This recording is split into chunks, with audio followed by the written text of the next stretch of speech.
एक आदमी बकरी लेके बाजार गया, खरीदार आया, बोला बेचेंगे, बोला बेचने के लिए आया, बोला कीमत, बोला बहुत सस्ती बकरी है, सस्ते में बेच देंगे 500 टका।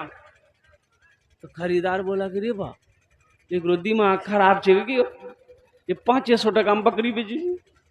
बोले भैया बकरी कोई बीमार जाऊं तो की हो? बोले नहीं, बकरी बीमार नहीं है, लेकिन एक शर्त है, इस बकरी को जो भी खरीद कर लेकर जाएगा, रोजाना हम उसके घर आएंगे, इस बकरी की एक झलक देखेंगे। बोले काहे? बोला इसलिए कि इस बकरी से हम बहुत प्यार करते हैं। तो खरीदार सोचा कि मेरा घर है जोंकी, मेरा घर है चिलनिया, ये आदमी है जोंकी का, ये रोजाना कैसे आएगा जाएगा? 2-3 दिन, 1-2 दिन आएगा, थक जाएगा, आना बंद हो जाएगा। बोले भैया हमको मंजूर है, ये 500 रुपया लो, बकरी दे दो, तुम रोज मेरे घर आना, कोई चिंता नहीं। बकरी लेकर गया, भी पूछी कितने में लिए? बोला बहुत सस्ते में मिल गई। ठीक सुबह वो बकरी वाला पहुंच गया। अब भाई मेहमान आएगा घर में, कुछ हल्का फुल्का नाश्ता देते कि नहीं देते? अरे बोलो नहीं, देशे कि नहीं हो? चाय दिया, बिस्किट दिया, नमकीन दिया, खा लिया, बैठा है, जा ही नहीं रहा। 9 बज गया तो उसकी भी बोली कि नहीं थी की हो? बोला कि जो रोटी खाइएगी तू, रोटी बना दो। रोटी खाया, चला गया। फिर कल आया, जब 5-6 दिन हो गया तो उसकी बीवी बोली ये कौन बकरी खरीद के लाया? इसको मना कि ये कल से नहीं आएगा, 1-2 ठो रोटी खाता है, 10-10 ठो रोटी खाता है। ये बेचारा बोला कि अल्लाह के बंदी, भला मेहमान को मना किया जाता है?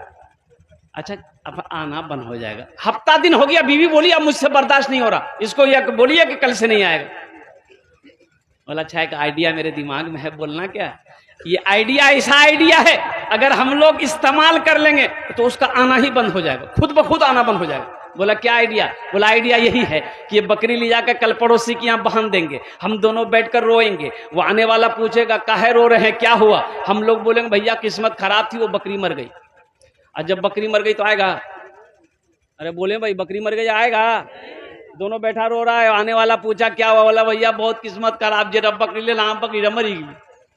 बोला अच्छा। वहीं चारपाई थी, बैठ गया। बीवी से बोला जल्दी नाश्ता बना खिला देगा। नाश्ता खाया, चारपाई में सो गया, दोपहर का टाइम हो गया। उसकी भी बोली कि पहले नाश्ता खा के चला जाता था, अब जब से बकरी मरने का नाम सुना है, लगता है दोपहर का खाना खा के जाएगा क्या? उसका शौहर बोला इसको बहुत बड़ा शॉट लगा है, खाना खिला दो, खाना खा के चला जाएगा।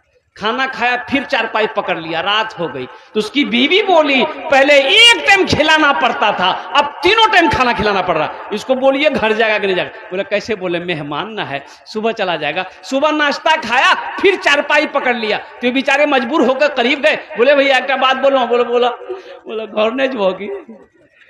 तो बकरी वाला बोला कि अल्लाह का बंदा, हम तो आपको पहले ही बोले थे इस बकरी से हम बहुत प्यार करते हैं, बहुत मोहब्बत करते हैं, लेकिन जब से आप बोले हैं कि बकरी मर गई है, तब हम सोचे कि चलिस्मा करके ही यहां जाएंगे। बोले भैया बकरी नहीं मर ली, बकरी जिंदा है। बेकार जिंदगी को तू अपनी सवार ले, बेकार जिंदगी को तू अपनी सवार ले, तौबा का दर खुला है खुदा को पुकार ले, तौबा का दर खुला है खुदा को पुकार ले, खुदा को पुकार ले। वुजू बनाकर जो मस्जिद के अंदर दाखिल हो जाता है, उलमा फरमाते हैं कि वो अल्लाह का मेहमान हो जाता है। और कुर्बान जाइए, वो जब तक मस्जिद में रहेगा वो जन्नत में टहलता रहेगा। बड़ा ऊंचा मकाम है। लेकिन हमारे बच्चों को, नौजवानों को, बहुत सारा नौजवान ऐसा है जिसको वजू का तरीका मालूम नहीं है, वजू में कितने फराइज हैं, नमाज में कितने फराइज हैं, नमाज के कितने शराइत हैं, नमाज में कितने सुनन हैं, नमाज में कितने वाजिबात हैं। हमारे नौजवानों को तो वजू का मसला मालूम नहीं। बहुत सारे नौजवान हैं वजू का मसला मालूम नहीं है, वजू में कितने फर्ज हैं। हमारे वो बुजुर्ग भी हैं, नमाज पढ़ते पढ़ते 40 साल का अरसा गुजर गया, बूढ़ा हो गया, लेकिन उसे पता ही नहीं कि वाजिबात नमाज क्या है। नमाज कब फासिद हो जाती है, सजदा सा कब लाजिम आ जाता है, वाजिब हो जाता है, मालूम ही नहीं। जुमा का दिन है, अब ठीक टाइम एक जुमा एक लड़का वजू बना रहा था बैठ करके, उसका एक दोस्त आया, बोला की करिए, बोले वजू बनाओ, बोला अल्लाह वजू चक्र मेरे नमाज चुड़ी, तू चल चल, लोटा वहीं छोड़ दिया, मस्जिद में चला गया।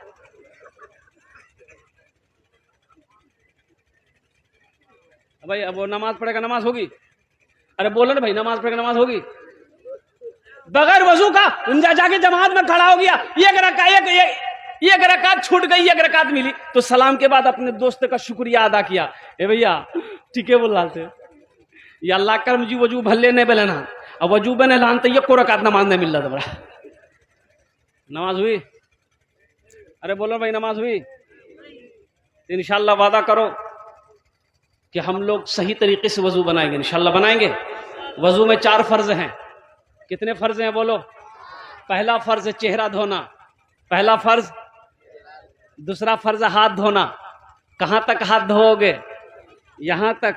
हाथ में अगर कड़ा पहने हो, कंगन पहने हो, अरे कंगन तो औरतें पहनती है, ये कितना लड़का चैन पहनता है, ये जायज नहीं है। चैन पहनते हो जायज नहीं है।